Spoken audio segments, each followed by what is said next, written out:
जो है ये ग्रुप वाले आदमी है, आपका सहयोग पूरा करेंगे, समाज का पूरा करते आ रहे हैं, तो आप बनाओ धर्मेंद्र भाई, आप 10-15 नमस्कार, जय हिंद। मैं आपके साथ में आपका दोस्त प्रजापति आरबी सिंह।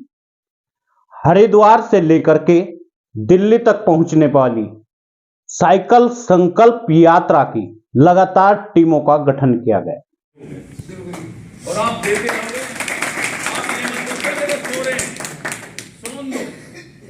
जब चौकीदार होता पूरे गांव में 2 चौकीदार कई हजार सोते हैं तो जागते हैं, पता ना तुम्हें, कहीं भी देख लो भाई। पुराने देखा होगा में चौकीदार देंगे रात को, तो पूरे पूरे मोहल्ले के 2 आदमी 1 आदमी दिखते था, पूरे सब सोते थे। तो ये सोच लेगा तुम चौकीदारा कर रहे हो उनका, अपने पीछे चौकीदार बन के तो देखो उनका, तुम जो सोते हुए लोग हैं, आपको बड़ा मजा आएगा। आप चौकीदारा करो उनका जैसे हम लोग कर रहे हैं, और आप लोग तो लंबे टाइम से सारे वे लोग तुम सारे के सारे तुम कर रहे हो चौकीदारा, उनकी बात ही मत करो, उनमें सिर्फ जगेंगे, फिर उनका भी अगले दिन का चौकीदार आएगा। आता ना गाँव में कि आज रात का तेरा, अगली रात का मेरा, तो महीने में घूमता। ऐसे में दारा सिंह प्रजापति के फार्म हाउस पर बड़ी मीटिंग हुई, जिसमें यह जिम्मेदारी तमाम लोगों को दी गई क्षेत्रवार। और दारा सिंह प्रजापति ने कहा यह यात्रा 27 तारीख से शुरू होगी और लगभग 6 दिन तक रास्ते में पड़ाव डालती हुई आगे बढ़ती जाएगी। ईमानदारी बहुत दूर तक चलती है, बेईमानी के बहुत ऊपर कदम होते हैं, उसके 4 फुट जमीन से ऊपर होते हैं बेईमान आदमी के। अगर मैं भी ये काम करता तो मैं तुम्हारे बीच में बैठा था, तो ऐसे मिसाल करो जो कि 4 फुट नीचे तुम्हारे पैर हो, तुम्हें हिला ना सके, कुछ नहीं बनने का। समाज के पैसे खाने वाले जितने भी लोग थे आज तक, कहीं दिखाई दे ना, समाज में बांटने वाला बनो, आप लोग देने वाले बनो। हकीकत 100 का नोट है, 10 रुपए खर्च करो, समाज में चाहे चावल ही खिला दो। जिस कारण अब राजनीतिक खेमे में भी उथल पुथल मचने के बड़े आसार लग रहे हैं। ऐसा लग रहा है साइकिल संकल्प यात्रा से कुछ न कुछ बड़ा होने वाला है। ऐसी यात्रा जो पहली बार देखी जाएगी, जो लगभग 6 दिनों तक रास्तों में गुजरेगी और जो कई जगह अपना पड़ाव रखेगी। ऐसे में मां गंगा के पावन जल से स्नान करके दारा सिंह प्रजापति सीधे जंतर मंतर पर पहुंचेंगे और जंतर मंतर पर समाज की लड़ाई को लड़ने वाले वे तमाम जिंदा लोग वहां पर पहुंचेंगे जो समाज का दर्द रखते हैं। आखिर दारा सिंह प्रजापति ने तो यह कह ही दिया कि जब गांव पूरा सो जाता है तब पूरे गांव में 2 चौकीदार जागते रहो कहकर के पूरे गांव को सुनिश्चित कर देते हैं। ऐसे में ही हम तमाम लोगों को चौकीदार बनना है और उन सोए हुए लोगों को सुनिश्चित करना है, उन्हें इस बात से चिंता मुक्त करनी है। जब तक हम चौकीदार हैं, जब तक हम जागते रहेंगे, तब तक आपको किसी बात की दिक्कत नहीं है, लेकिन जागना आपको भी पड़ेगा, सोचना आपको भी पड़ेगा। यह बात दारा सिंह ने खुले तौर पर कह दी। यही नहीं, उन्होंने यह भी कह दिया कि यदि आप 100 रुपए में से 10 रुपए समाज के नाम करोगे तो देख लेना आपकी दिन दुनी रात चौगुनी वृद्धि होती जाएगी। कमाने वाले के कहते थे 10 रुपए कमाने वाले, तो कहीं ना कहीं आज मुकाम को पहुंचे हैं, तो 10 में से 2 रुपए, 100 में से 10 रुपए और 1000 में से 500 रुपए 100 रुपए खर्च करके चाहे खिलाते हो कुछ भी, चाहे हम किसी को समाज के नाम पर वो निकलते हैं, वो भी एक दान ही। अगर मैं समाज की लड़ाई में निकलूंगा तो वो भी तो दान है, और निकलता हूँ ईमानदारी से। आप कहीं बता दें कि किसी के साथ ये करा पहले चंदा, आज भी मैं गाजियाबाद। उन्होंने अपना उदाहरण देते हुए यह भी कहा कि मैं 100 रुपए कमाने वाला आदमी आज मेरा स्टेबल करने के वो दौर लगातार मैं 100 में से 10 रुपए हमेशा समाज के लिए खर्च करता हुआ आया हूं और उसी कारण है कि मेरी लगातार इनकम बढ़ती गई। आज एक बार फिर प्रजापति समाज के तमाम लोग इस बात पर विवश हो गए हैं, लोकसभा चुनाव 2024 में अपनी भागीदारी को आखिर कैसे तय करें। हर बार लोकसभा चुनाव आते हैं, विधानसभा चुनाव आते हैं, लेकिन प्रजापति कुम्हार समाज की भागीदारी नगण्य रहती है। लगातार बड़े बड़े प्रदर्शन भी होते हैं, लोग जूझते रहते हैं, लोग एक दूसरे की खिंचाई भी करते रहते हैं और व्हाट्सएप सोशल मीडिया पर उन यूनिवर्सिटी से हजारों युवा बरगलाए जाते हैं। ऐसे में वे लोग भी, उन्हें भी सोच लेना चाहिए, जो आजकल केवल उनके दिमाग पर इस तरह का कब्जा हो चुका है, वे समाज को भूलते हुए जा रहे हैं। ज्यादातर उन लोगों में आपने देखा होगा, सोशल मीडिया पर जो छींचा-लेती करते हैं, जो हमेशा भारतीय जनता पार्टी की ज्यादा बातें करते हैं और समाज को गुमराह करने का काम करते हैं। यदि उनका पूरा स्टेटस देखो तो वह या तो रेडी लगाने वाला है या फिर फड़ी पर कपड़ा बेचने वाला। बुद्धिजीवी लोग समाज को गुमराह नहीं करते हैं, वे समाज की सत्यता को बताने का काम करते हैं। आज अंधभक्ति इस कदर गुजर चुकी है कि हम यह भी नहीं देख रहे कि हम किस तरह लगातार एक दूसरे से खटास पैदा करते हुए तो जा ही रहे हैं, साथ में हमारे रोजगार भी खत्म हो चुके हैं, हमारे पास सरकारी नौकरियां नहीं है। यही नहीं, आज जातीय जनगणना की एक बड़ी जरूरत है। जातीय जनगणना, आपको यह तय करना होगा, देश में 90 चीफ सेक्रेटरी होते हैं जो देश को चलाते हैं, यानी 90 आईएएस अफसर। उन अफसरों में ओबीसी वर्ग का एक भी नहीं, प्रजापति समाज की तो बात ही छोड़ दीजिए, ओबीसी समाज का एक भी नहीं है। मुश्किल से 3 ओबीसी जो अलग से बैठते हैं और उनके हाथ में भी कुछ ज्यादा नहीं। जहां देश में यह कहा जाता है कि हमारे प्रधानमंत्री ओबीसी वर्ग के, और ओबीसी वर्ग के प्रधानमंत्री अभी तक भी चीफ सेक्रेटरियों की ओबीसी की संख्या बढ़ा नहीं पाए। इस देश में 50% से भी ज्यादा ओबीसी वर्ग है और उन्हीं में 20% से भी ज्यादा शिल्पकार वर्ग है। वह शिल्पकार जिसमें कुम्हार, बढ़ई, लोहार आदि जातियां आती है।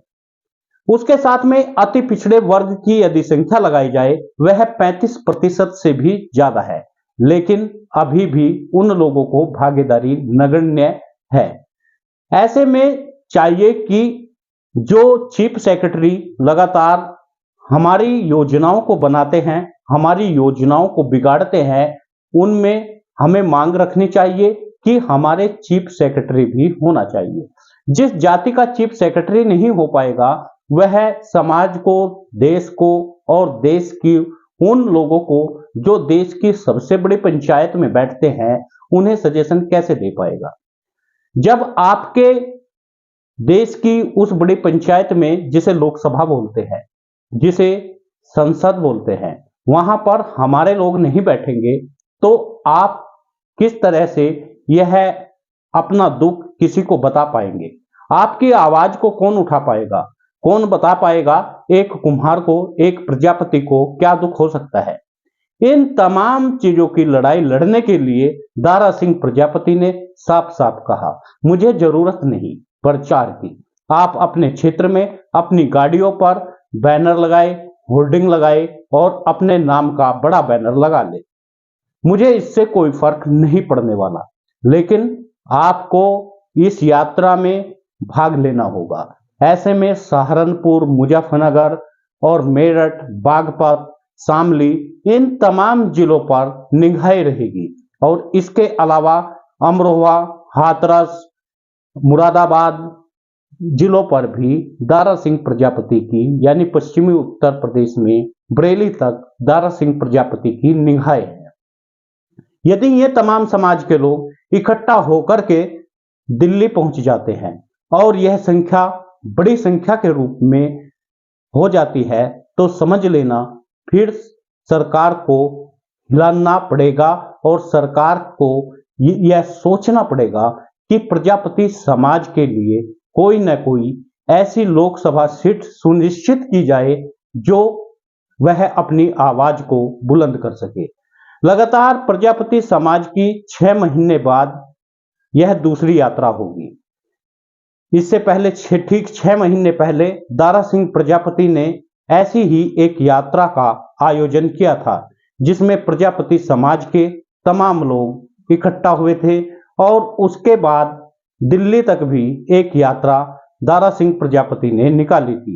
दारा सिंह प्रजापति हमेशा समाज के युवाओं के लिए इस तरह की आयोजन प्रति 6 वर्ष में 6 महीने में करते रहते हैं और हर साल इस तरह के आयोजन दिल्ली तक होते हैं। आप सभी मित्रों से निवेदन है, यदि आप भी संतुष्ट हैं तो वीडियो को शेयर करिए। न्यूज चैनल यदि आपने सब्सक्राइब नहीं किया तो कर लीजिए। ऐसे व्यक्ति को आपके सामने लाने जा रहा हूँ जिनके ओजस्वी वाणी से, जिनकी वाणी में इतना ओज है कि उनकी ओजस्वी वाणी से जो व्यक्ति प्रजापति समाज का बिल्कुल गहरी निद्रा में भी सो रहा होगा ना, वो भी चौंक के जाग जाएगा। तो ऐसे व्यक्ति को सुनने के लिए आपको अपने आंख, नाक और कान तीनों चीज खुली रखनी पड़ेगी। बस 2 मिनट खा लेते तो भी खाते रहेंगे। हाँ, फिर बात कर दोगे। अब मैं आपके सामने बुला रहा हूँ हमारे राष्ट्रीय प्रजापति महासभा के राष्ट्रीय प्रवक्ता माननीय बाबूराम प्रजापति जी। वो आए और आकर के अपने ओजस्वी वाणी द्वारा हम सब लोगों को दिशा निर्देशित करें। माननीय बाबूराम प्रजापति जी, यहाँ आ जाओ, यहाँ सामने आओ, चाटा ना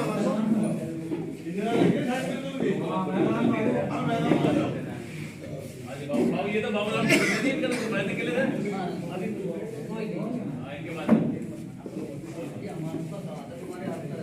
सबसे पहले सभी राष्ट्रीय प्रजापति महासभा के जितने भी जाबाज सिपाही इकट्ठे हुए, सबसे पहले उन्हीं का और जो हमारे जो राष्ट्राध्यक्ष दारा सिंह प्रजापति जी है, उन्होंने सारा कुछ बता दिया। कहने की कोई बात नहीं है, जो उन्होंने कहा उनकी बात पे अमल करें और अपने अपने मिशन में निकल जाओ, बेड़ा पार हो जाएगा।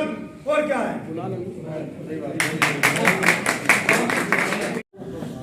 तो इतने अच्छे दिशा निर्देश, क्या हमारी रूपरेखा रहेगी, वो सारी चीज आपको बिल्कुल खोल करके बता दी। एक चीज में आप सबके लिए, आप सबकी तरफ से एक डिमांड और अध्यक्ष जी से करना चाहूंगा। हालांकि देने में तो उन्होंने कोई कमी की नहीं है, लेकिन मैं समझता हूं कि हम सब लोगों की एक इच्छा तो है कि ज्यादा ना सही तो कम से कम मेरठ में हमारे बैनर होर्डिंग्स होने चाहिए। कम से कम मेरठ शहर में तो हो। वो संबंधित पदाधिकारी जो भी उस क्षेत्र से है, उसके क्षेत्र में उसके फोटो साथ में नेताजी का फोटो ये हो जाए तो अच्छा हो। फ्लैक्स वाले की पिछली बार भी जगह बताई थी, अपने फोटो देके वो लगवा सकते हैं कहीं भी, वहां से पहले छपवा के लगवा ले। ठीक है, पिछली बार गई थी हर जगह वाले, वहाँ चले जाए 10-10, 5-5 जो भी है अपनी का ले। आप बता दें कितने पिछली बार भी थे गाड़ी में लगाने वाले छपवाने। अब मैं पिछली बार मैं निमंत्रित करता हूँ हमारे प्रदेश सचिव राष्ट्रीय प्रजापति। ईमानदारी बहुत दूर तक चलती है, बेईमानी के बहुत ऊपर कदम होते हैं। उसके 4 फुट जमीन से ऊपर होते हैं बेईमान आदमी के। अगर मैं भी ये काम करता तो मैं तुम्हारे बीच में बैठा था। तो ऐसे मिसाल करो जो कि 4 फुट नीचे तुम्हारे पैर हो तो मैं हिला ना सके, कुछ नहीं बनने का। समाज के पैसे खाने वाले जितने भी लोग थे आज तक, कहीं दिखाई दे ना, समाज में बांटने वाला बनो आप लोग, देने वाले बनो। अपनी तरफ से 100 का नोट 10 रुपए खर्च करो, समाज का चाहे चावल ही खिला दो, आपके पास 1000 रुपए हो जाएंगे। लिख लेना। जब तुम सोचोगे कि जब मेरे भाई का भी माल मेरे आ जा, साला मर जा, तो तुम बर्बाद हो जाओगे। ध्यान रखना जिंदगी में। आपने जिस दिन से जन्म लिया, हम भी 100 रुपए कमाने वाले के कहते थे, 10 रुपए कमाने वाले। तो कहीं ना कहीं आज मुकाम को पहुंचे हैं, तो 10 में से 2 रुपए, 100 में से 10 रुपए और 1000 में से 500 रुपए, 100 रुपए खर्च करके चाहे खिलाते हो कुछ भी, चाहे हम किसी को समाज के नाम पर कुछ निकलते हैं, वो भी दान ही। अगर मैं समाज की लड़ाई में निकलूंगा तो वो भी तो दान है। अगर निकलता हूँ ईमानदारी से, आप कहीं बता दें कि किसी के साथ ये करा, मैं पहले चंदा, आज भी मैं गाजियाबाद में था, उन लोगों ने पैसे इकट्ठे करे तुरंत, किसी ने 11,000, किसी ने 15,000 दे। मैंने कहा नहीं, पैसे जेब में रखे आज तक तुम्हारे, ये पैसे आप अपने पास रखो, इसकी व्यवस्था बनाओ यहीं पे। और मैंने उन्हें पैसे दिए, मैंने कहा ये लो 40,000 रुपए और लो, यहाँ पे जो जितने भी खर्च होने वाले हैं ये मेहनत करो, तुम 1-2 लाख रुपए इकट्ठा करो और यहाँ पे सुंदर व्यवस्था बनाओ। झंडे तुम लगाओ, हेड बिल तुम बनवाओ, पोस्टर तुम लगवाओ, गाड़ी किराए पर अगर तुम्हारा एक दिन है तो सारे खुश हो गए, हम लोग हो गए। अगर मैं उनके घर के 50,000 रुपये रखकर यहाँ आ जाता खत्म हो गया। तो ये सोच आप भी बनाओ। समाज का किसी भी मकसद को समाज के साथ रहो और याद रखना जिसके पास एक दिन हो एक दिन में, कुछ घंटे हो कुछ घंटे से, 2 दिन हो 2 दिन में, 4 दिन हो। हरिद्वार 27 में 26 में जाऊंगा। ऐसे भी लोग हो जो मेरे साथ 26 में चलेंगे, यहाँ से मुझे पूरी उम्मीद है 27 में भी चलेंगे, 28 में भी चलेंगे। पर जिसके पास जितना टाइम हो, तन मन से ईमानदारी से वो दे देना, आप जिंदा कर पाओगे। तो मैं ज्यादा ना कहता हूँ, हिंदी बात है, तो इसकी तैयारी करो। और अध्यक्ष जी आप अपनी कमेटी बनाओ, आप यहाँ मिलकर, आपका काम है जिले काम, क्योंकि मुझे कल भी निकलना, मैं रोज 2 मीटिंग में जाता हूँ। जिले को पूरी तरह से बाबू राम है, नीटू है, ये कुछ जितने भी यहाँ पे 20 लोग हैं, आप 5-5 की कमेटी बनाकर हर विधानसभा दे दो। विधानसभा अध्यक्ष में एक गाड़ी अलग से किराए करके, आपका कुछ नहीं, बनाओ लिस्ट कि 15 दिन गाड़ी चलनी, 20 दिन गाड़ी चलनी, सब गाड़ी है। तो कुछ 10 मांग गया 10 दो, कोई दिक्कत नहीं। यहाँ सब कोर्स है, सब देंगे, ठीक है नहीं, वो हम ले लेंगे बाद में जिससे लेने। यहाँ पे बनाओ और सुंदर व्यवस्था। मैं कह रहा 20 दिन गाड़ी चले 2 दे दो विधानसभा को, पूरे हैंडबिल छपवाओ। अपने जो भी विधानसभा में काम करेगा वो अपने फोटो लगा के हैंडबिल छपवा ले, स्टिकर अपने नाम से छपवा ले। मुझे प्रचार प्रसार की अपने फोटो की जरूरत ही नहीं है, आप अपने लगाओ, मेरठ में जाओगे, झंडा बनवाओ, झंडे पे प्रजापति लिखवाओ। आप चाहते हो कि विधानसभा पे शो आएगा तो शो के झंडे बनवा कर उसके नाम लिखवाओ।